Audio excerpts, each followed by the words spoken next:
Sejarah singkat peristiwa G30S PKI, gerakan berdarah komunis yang diketuai oleh D.Aidit.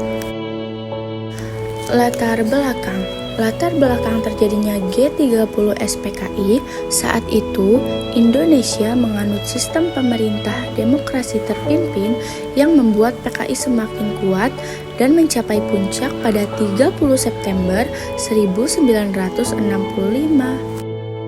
Peristiwa G30S PKI atau Gerakan 30 September 1965 adalah sebuah kudeta yang gagal, dilakukan oleh sekelompok orang yang menamakan diri Gerakan 30 September G30S. 1. Awal peristiwa.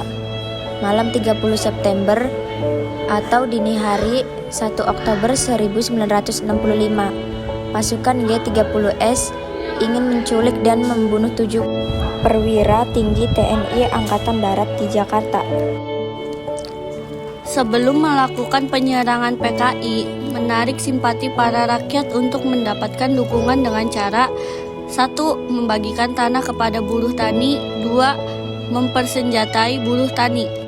Lalu PKI menyebarkan isu bahwa ada Dewan Jenderal yang melakukan kudeta, tetapi TNI Angkatan Darat menolak tuduhan tersebut dan balik menuduh PKI ingin merebut kekuasaan Indonesia.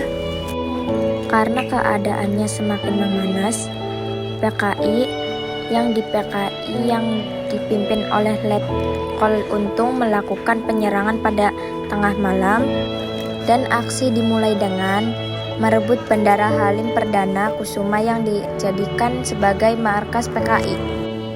Tidak hanya itu, PKI juga menculik dan membunuh TNI Angkatan Darat, lalu jasadnya dimasukkan ke dalam lubang buaya sedalam 12 meter.